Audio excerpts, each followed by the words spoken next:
The astronomers are assembled in a large hall embellished with instruments. The president and members of the committee enter. Everybody takes his seat. Entrance of 6 manservants carrying the telescopes of the astronomers.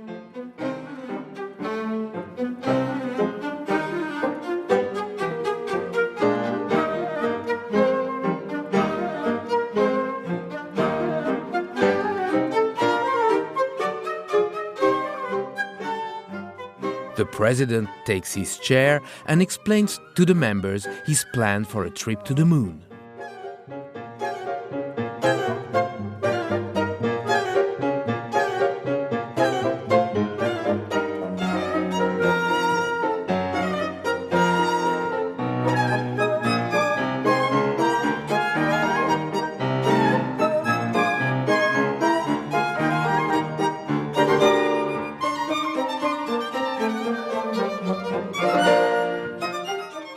The scheme is approved by many, but one member violently opposes, saying, after some argument, the president throws his papers and books at his head.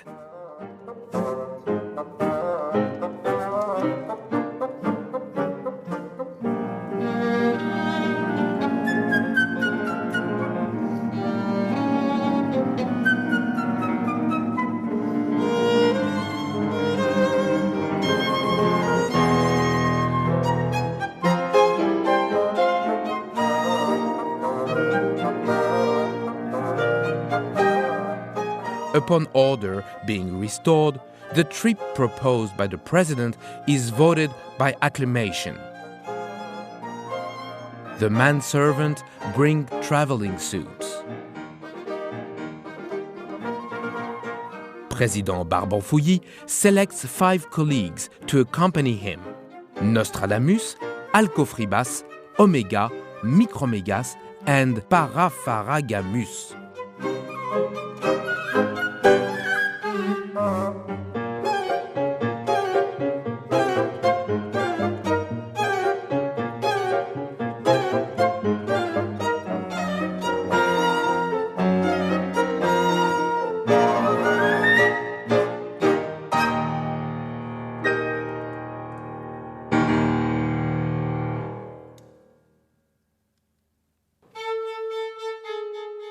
They enter the interior of a workshop where smiths, mechanics, weighers, carpenters, upholsterers, etc. are working hard at the completion of the machine.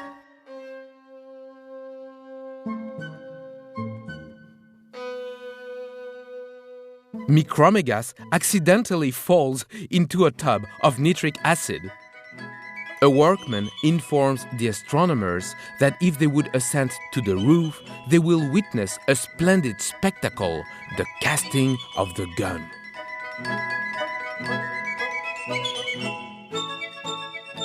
Against the horizon, the chimneys are seen belching forth volumes of smoke. Suddenly, the flag is hoisted.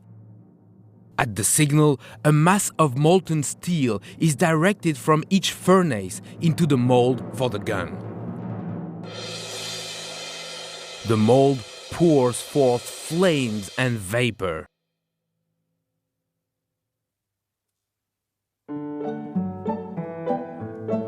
On the top of the roofs of the town, pompous preparations have been made. The shell is in position ready to receive the travelers. These arrive, respond to the acclamation of the crowd,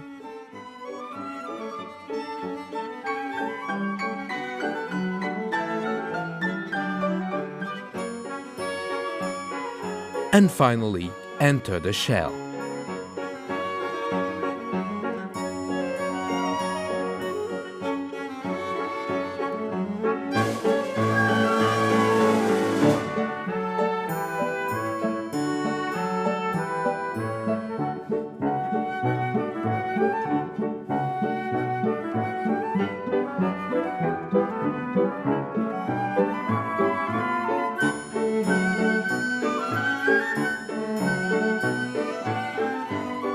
A marine closes the breach through which they have passed.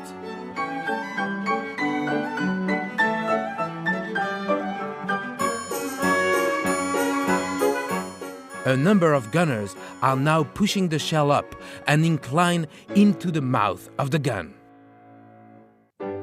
The cannon is loaded. The breech is closed. Everyone is waiting anxiously for the signal which starts the shell on its voyage. An officer gives the signal. The gun is fired, and the shell disappears into space. The shell coming closer every minute, the moon magnifies rapidly until finally it attains colossal dimensions. Suddenly, the shell pierces the eye of the moon. The shell comes down with a crash.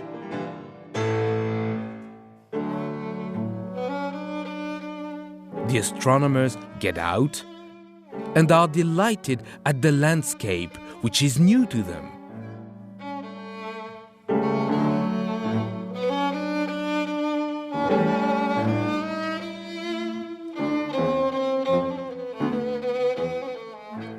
Against the horizon, the Earth is rising slowly into space, illuminating the picture with a fantastic light. The astronomers see craters everywhere. Just as they are about to explore, an explosion throws the unfortunate men violently in all directions.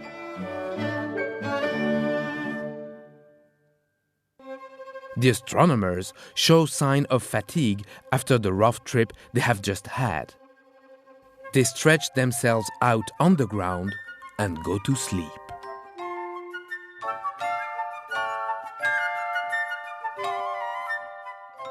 Seven gigantic stars, representing the Great Bear, appear slowly.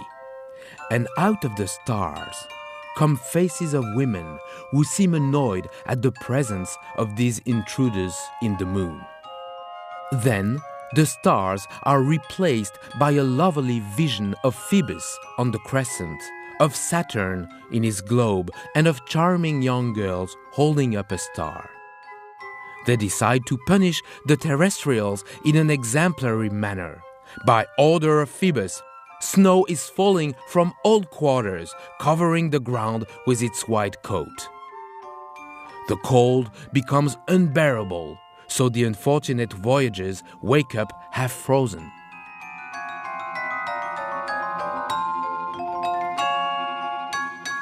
They decide, without hesitation and in spite of the danger, to descend into the interior of a great crater in which they disappear one by one whilst the snowstorm is still raging.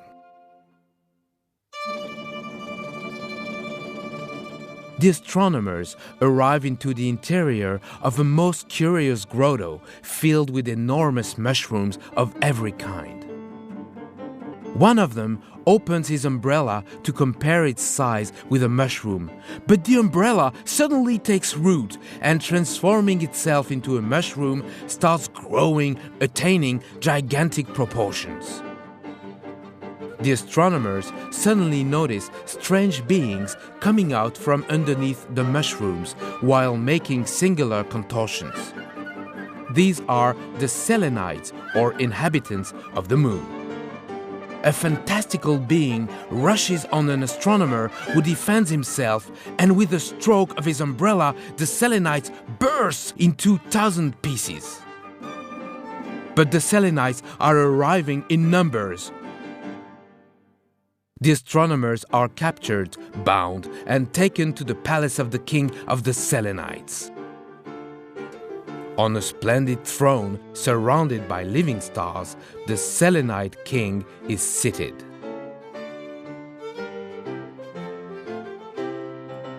President Barbanfouilly makes a dash for the king of the Selenites and, lifting him like a feather, throws him violently on the ground.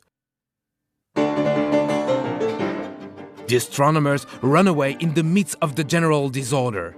The Selenite army is pursuing them. The astronomers run at full speed, turning around each time they are pressed too closely and reducing the fragile beings to dust.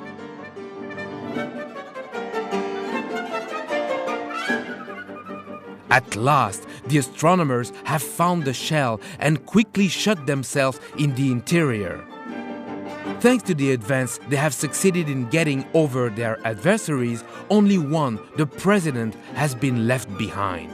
He rushes to the rope, which hangs from the point of the shell, and letting himself slide down the rope, he gives it an impetus which causes the shell to fall off the edge of the moon.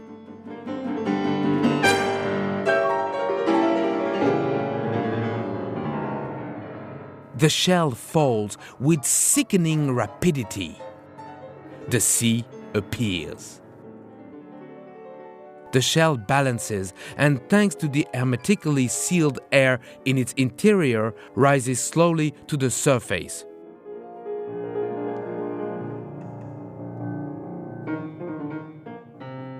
The shell is picked up by a steamer which tows it to port.